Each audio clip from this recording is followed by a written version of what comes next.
할렐루야, 사랑하는 성도 여러분, 오늘도 하루를 시작하면서 하나님을 사랑하는 마음으로 함께 예배자리에 나오신 모든 성도님들을 예수님의 이름으로 환영하고 또 축복합니다. 이 시간 함께 말씀을 읽겠습니다. 오늘 우리가 함께 묵상할 말씀은요, 시편 24편의 말씀입니다. 어제까지 우리가 고린도 후서를 함께 묵상하였고 오늘은 시편 24편 말씀인데요. 말씀 봉독은 3절부터 6절까지 함께 하도록 하겠습니다. 시편 24편 3절부터 6절까지입니다. 여호와의 산에 오를 자가 누구며 그의 거룩한 곳에 설 자가 누구인가? 곧 손이 깨끗하며 마음이 청결하며 뜻을 허탄한 데에 두지 아니하며 거짓 맹세하지 아니하는 자로다. 그는 여호와께 복을 받고 구원의 하나님께 의를 얻으리니 이는 여호와를 찾는 족속이요 야곱의 하나님의 얼굴을 구하는 자로다. 아멘. 말씀을 위해서 함께 기도하겠습니다. 사랑의 주님, 감사합니다. 오늘도 우리를 사랑으로 인도하시고 초대하시는 주님, 그 주님의 부르심에 아멘으로 화답하며 주님께 나아가 주님을 예배하며 주님과 함께 이 하루를 동행하며 살아갈 수 있는 우리의 삶이 되게 하여 주시옵소서. 주님이 인도하시는 그 인도를 따라갈 수 있도록 오늘도 우리에게 친히 말씀하여 주시고 그 말씀이 우리의 참된 길임을 인정하고 고백하며 살아갈 수 있도록 하나님 오늘도 우리에게 은혜를 베풀어 주시옵소서. 감사드리며 예수님의 이름으로 기도드립니다. 아멘. 자, 오늘 본 말씀인 시편 24편의 말씀은 사무엘하 6장을 그 배경으로 하는 시입니다. 즉 이 사무엘하 6장에 보면요, 다윗이 하나님의 언약궤를 예루살렘으로 옮기게 되는 사건이 나오는데요, 바로 그때에 지은 시입니다. 만왕의 왕이 되시는 하나님과 또 그분의 택한 백성이라 불리는 이 이스라엘 사이에 이 언약궤는 이 하나님과 이스라엘 백성 사이에 맺은 언약을 상징하는 그런 것입니다. 그런 언약궤가 드디어 이스라엘로 옮겨진다고 하니 하나님과 언약을 맺은 하나님의 백성된 자들로서 얼마나 이것이 감격스럽고 또 얼마나 기쁘겠습니까? 바로 그 감격과 기쁨 가운데에 찬양을 한 것이 바로 오늘 시편 24편이 되겠습니다. 이 언약궤는 아까도 말씀드렸듯이 하나님과 이스라엘 백성 간의 언약을 상징하는데요, 하나님께서 그들 가운데 계시리라 하셨던 그 약속을 이루시는 것입니다. 그래서 이 언약궤는 하나님의 임재를 상징하는 것이죠. 자, 이제 그 언약궤가 이스라엘로 돌아왔기 때문에 이제 이들은 다시 하나님 앞에 예배할 수 있게 된 것입니다. 이것이야말로 인생의 가장 큰 기쁨이 아닐 수가 없는 것이죠.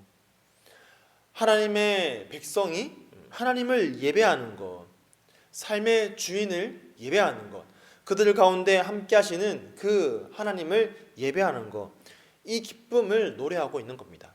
자, 그런데 오늘 함께 읽었던 이 3절 말씀 보니까요, 다윗이 이렇게 이야기를 합니다. 여호와의 산에 오를 자가 누구며 그의 거룩한 곳에 설 자가 누구인가? 자, 여기서 여호와의 산이란 것은 그 언약궤를 모신 곳으로서 시온산을 가리키고 있죠. 여호와가 거하시는 산입니다. 그렇기 때문에 여호와를 위하여서, 여호와 하나님을 위해서 거룩하게 구별되어지는 곳입니다. 그래서 뒤에 나오는 그의 거룩한 곳이란 것도 같은 장소를 말하고 있는 것이죠. 자, 이제 언약궤가 다시 돌아와서 하나님 앞에 예배할 수 있게 된 바로 이 순간, 다윗은 다시 한번 근원적인 질문을 그 백성들에게 던지고 있는 겁니다. 자, 이제 언약궤가 다시 돌아왔다. 우리가 하나님의 임재 앞에서 다시 예배할 수가 있다. 그런데 그 하나님 앞에, 바로 그 여호와의 산에 누가 설 수 있느냐? 하나님 앞에 설 수 있는 자, 하나님 앞에 예배 드리러 나올 수 있는 자가 누구이냐? 누가 과연 하나님 앞에서 참된 예배자로 예배할 수 있느냐 하는 것이죠. 자, 이에 대한 대답이 나오는데요. 자, 먼저 4절을 보니까요. 이렇게 시작합니다. 곧 손이 깨끗하며. 자, 참된 예배자는요. 먼저 손이 깨끗한 자입니다. 자, 여기서 이 손이라는 것은요. 한 사람의 구체적인 그 현실의 삶의 방식 또는 그와 관련된 모든 재반 활동들을 이야기하는 표현입니다. 우리가 잘 알고 있는 이사야 선지자는 당시 그 이사야 선지자의 시대에 사람들이 이 죄와 또 폭력으로 얼룩져 있던 그 상태를 어떻게 표현했냐면 너희의 손에 피가 가득함이니라 라고 그렇게 표현을 했습니다. 자, 그런 맥락에서 볼 때에 이 손이라는 것이 사람이 저지르는 모든 재반, 이 삶의 구체적인 행동들을 다 포함하고 있는 그런 표현이죠. 그래서 여기서 손이 깨끗하다라는 것은 이 개인의 활동이 깨끗하다라는 것인데 특별히 다른 사람과의 관계 속에서의 활동들을 이야기하는 겁니다. 이사야 선지자 시대 때 그 사람들이 다른 사람의 물건들을 빼앗고 탈취하고 하는 그 범죄를 이야기했듯이 오늘 여기서 말하는 이 손이 깨끗하다는 것은 그 반대인 것이죠. 다른 사람에게 해를 끼치지 않고 또 더 나아가서는 사회적으로 다른 사람들과의 관계 속에서 흠이 없는 그런 모습을 이야기하는 겁니다. 자, 이것을 통해서 우리는 무엇을 깨달을 수가 있습니까? 참된 예배자가 손이 깨끗한 자라는 것은 우리의 신앙, 즉 하나님께 나아가 하나님을 예배하는 이 하나님과의 관계는 사회라는 이 공동체 안에서의 삶, 또 다른 사람과의 관계적인 면, 이것과 결코 동떨어지지 않는다라는 것입니다. 그래서 하나님께 예배하기 위해서 성전으로 올라가는 자들은 사회적으로 또 공동체적으로도 흠이 없는 삶을 살아왔기를 기대받게 되는 것입니다. 그래서 우리 예수님도 이렇게 말씀하셨죠. 마태복음 5장 23절 보니까요. 그러므로 예물을 제단에 드리려다가 거기서 내 형제에게 원망 들을 만한 일이 있는 것이 생각나거든 예물을 제단 앞에 두고 먼저 가서 형제와 화목하고 그 후에 와서 예물을 드리라라고 그렇게 말씀하셨습니다. 우리가 하나님과의 이 친밀한 관계를 이야기하고 나는 그것을 위해서 힘쓰고 있습니다 라고 하면서 다른 이웃 또는 다른 형제와의 관계를 소홀하게 여긴다면 특히 그런 관계 속에서 흠이 있는 모습으로 살아간다면 그것은 결코 하나님 앞에 나아가는 참된 예배자의 모습이 아닌 것입니다. 자, 그런가 하면 두 번째는 무엇인가 하니까 마음이 청결하며 뜻을 허탄한 데 두지 아니하는 자입니다. 여기서 이제 두 가지를 말하고 있는 것 같지만 사실은 이 히브리어 원어를 보면요, 이 중간에 관계사 이 아쉐를 넣어서 이것을 한 표현으로 묶어서 연결시키고 있습니다. 즉 마음의 청결함이라는 것은 자기의 뜻을 허탄한 데에 두지 않는 것을 말하는 것이죠. 여기서 뜻을 허탄한 데 두지 않는다라는 것은 허무하고 또 무가치한 것을 추구하지 않는다라는 그런 뜻입니다. 더 구체적으로 이야기하면 한마디로 얘기해서 우상 숭배하지 않는다라는 것입니다. 내 마음속에 다른 우상을 두지 않고 있다라는 그런 뜻이죠. 근데 여기서 왜 우상 대신에 허탄하다라는 그런 표현을 썼냐면 우상이라는 그 자체가 허무하고 또 허탄한 것임을 강조하기 위해서입니다. 하나님 앞에 예배하러 나아가는 자는 그 마음에 다른 헛된 것을 품고 있어서는 안 됩니다. 오직 우리의 영원한 소망 되시는 그 하나님을 마음에 품고 있는 자만이 주님 앞에 나아가 참된 예배를 드릴 수가 있습니다. 하나님이 아닌 다른 것들을 품고 어떻게 예배의 자리에 나아갈 수가 있겠습니까? 그런 사람은 입으로는 예배를 드리지만 그 마음은 다른 것을 바라볼 수밖에 없는 것입니다. 그리고요, 그런 사람은요, 하나님 앞에 나아가서 구하는 것도 하나님을 위해서 구하는 것이 아니라 하나님의 영광을 위해서 구하는 것이 아니라 자신이 품고 있는 자신의 뜻을 위해서 구하게 되는 것이죠. 그래서 그런 사람은 결코 참된 예배를 드릴 수가 없습니다. 자, 마지막으로 세 번째는요, 거짓 맹세하지 아니하는 자입니다. 자, 당시 이스라엘 백성들은요, 자신의 이 말에 대해서 자신의 말이 정말 진실하다, 이 진실함을 입증하기 위해서 하나님의 이름으로 맹세하는 일들이 있었습니다. 그래서 여기서 거짓 맹세한다라는 것은 하나님의 그 거룩한 이름을 가지고 거짓말한다는 것이죠. 자신의 뜻을 이루기 위해서, 자신의 악한 어떤 목적을 성취하기 위해서 하나님의 그 거룩한 이름을 가지고 거짓 맹세하는 죄를 범하는 것입니다. 이것은 단순히 말실수가 아닙니다.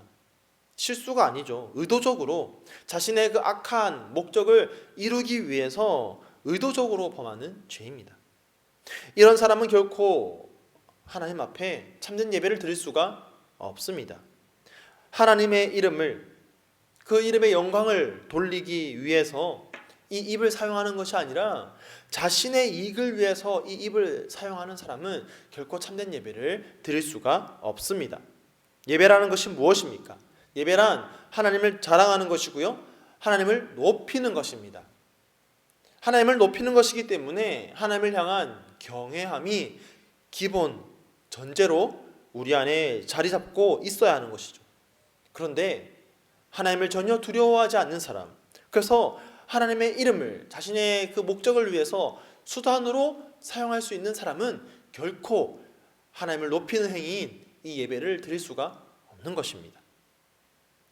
혹시 오늘 말씀을 보면서 저와 여러분 가운데에는 이 세 가지의 모습 가운데 한 가지라도 있지 않습니까? 마음이 아무리 하나님을 예배한다라고 하면서도 내 손은, 다른 사람과의 관계는 전혀 예배자의 모습을 갖추고 있지 못한다든지, 또는 이미 마음 자체부터가 그 마음속에 허탄한 것을 두고 다른 것을 바라보고 있지는 않은지, 그래서 우리의 입으로 나오는 것들이 하나님의 그 거룩함을 훼손시키는 그런 일들을 하고 있진 않은지, 다른 사람과의 관계 속에서 혹시 풀어야 할 문제가 있다면, 용서를 구하거나 화해해야 할 문제가 있다면 오늘 이 시간 함께 기도할 때에 정말 그 기도를 통하여서 주님 주시는 용기를 얻어서 그 모든 문제들을 풀어낼 수 있는 여러분 되시기를 간절히 축복합니다. 또 우리의 마음이 청결하고 깨끗한 마음이 되어서 허탄한 것들을 다 버리고 온전히 하나님만을 모시고 살아갈 수 있는 그런 저와 여러분 되기를 간절히 축복합니다. 마지막으로 하나님의 이름을 나의 이익을 위해 사용하는 것이 아니라 오히려 나의 삶을 하나님의 영광을 위해서 쓰임 받을 수 있는 그런 저와 여러분의 삶이 되기를 예수님의 이름으로 간절히 축복하며 축원드립니다. 이 시간 함께 말씀을 기억하면서 기도하겠습니다. 주님, 나는 정말 주님 앞에 참된 예배자로 서기를 원합니다. 여호와의 산에, 그 거룩한 곳에 설 수 있는 그런 하나님의 거룩한 백성이요, 참 예배자가 될 수 있도록 나의 손이 깨끗하고 나의 마음이 청결하고 나의 입으로 하나님께 영광 돌릴 수 있는 그런 삶이 되게 하여 주시옵소서. 함께 기도하시고요. 또 공동체를 위한 기도, 오늘은 수요일입니다. 우리가 함께 늘 기도하고 있는 선교사님들을 위해서 함께 기도할 때에 정말 세계 각국에 또 열방 가운데 나가 계신 그 선교사님들의 모든 사역이 하나님의 능력으로 온전히 잘 이루어질 수 있도록, 또 특별히 우리 선교사님들의 건강을 위해서 우리 시간 합심으로 함께 기도하겠습니다. 함께 기도하겠습니다.